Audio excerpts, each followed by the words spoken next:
Chào mừng các bạn đã quay trở lại với review 5 phút Pro. Sau khi trải qua cơn tẩu hỏa nhập ma do cố gắng đột phá ngũ diệu thần tàng, Tầm Mục đã khiến mọi người ngạc nhiên khi tự mình bốc thuốc và luyện chế dược phẩm chỉ trong chốc lát, giúp cơn đau đầu của bản thân thuyên giảm đáng kể. Theo như lời hắn nói thì đến sáng mai uống thêm liều nữa sẽ khôi phục hoàn toàn.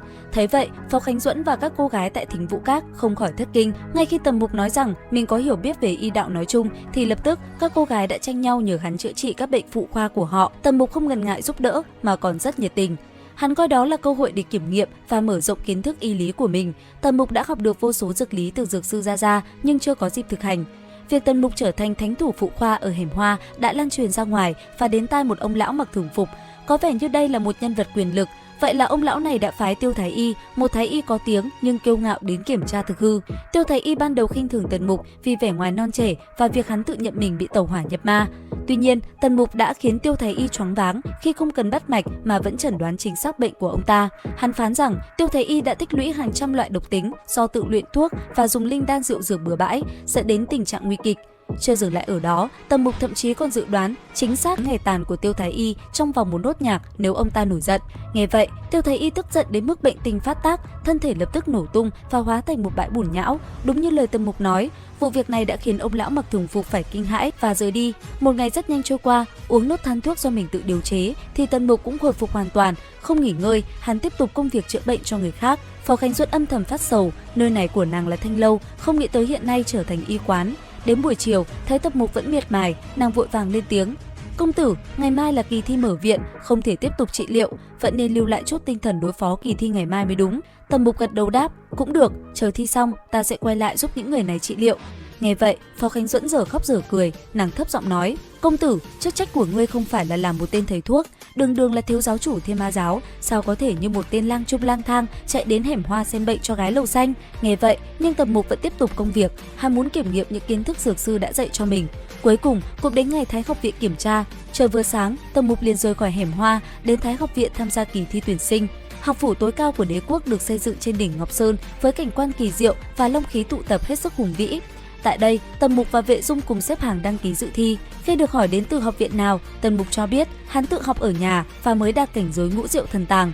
Điều này khiến cho chủ bộ có chút coi thường. Cuộc sát hạch bắt đầu với cửa ải đầu tiên, yêu cầu sĩ tử leo lên một sườn đồi trơn trượt cao tới 40 trượng. Không phải toàn bộ sĩ tử đều tu luyện qua thuật phi hành, muốn nhảy lên mà nói, độ khó cực cao, vẻn vẹn phía vách đá này chỉ sợ liền có thể đào thải một nữ sĩ tử.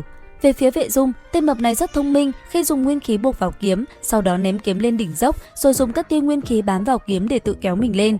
Đến lượt Tầm Mục, hắn khiến mọi người choáng váng khi bùng phát sức mạnh của hai chân và nguyên khí, rồi nhảy một cú cao 40 trượng thẳng lên đỉnh dốc một cách dễ dàng. Thấy vậy, Vệ Dung hết hồn, hắn giật mình nói: "Lão đệ, người tu luyện chính là lưu phái chiến kỹ." "Đúng rồi, người sử dụng chính là đao, đây là bản lĩnh chính của chiến kỹ, quả thực tuyệt vời." Hành động này của Tầm Mục đã khiến đạo nhân giám sát phải ghi lời nhận xét là chiến trước bảng tên, trong khi đó Vệ Dung cũng được nhận xét là thông minh. Cửa ải thứ hai diễn ra tại một đại điện lớn, 99 đạo nhân có thực lực gần cảnh giới thiên nhân đứng trước điện cùng với hư ảnh thần linh do nguyên khí của họ biến thành. Nhiệm vụ của sĩ tử là 10 người một tổ, công kích hư ảnh thần linh bằng chiêu thức mạnh nhất và trụ lại trên đài. Hư ảnh thần linh cũng sẽ phản công, chỉ một người cuối cùng trụ lại trên đài sẽ qua ải. Tầm Mục trước tiên chăm chú quan sát mục tiêu. Sau một lát, hắn đưa ra đánh giá rằng thần linh do nguyên khí biến thành của 99 vị đạo nhân này lại giống nhau như đúc.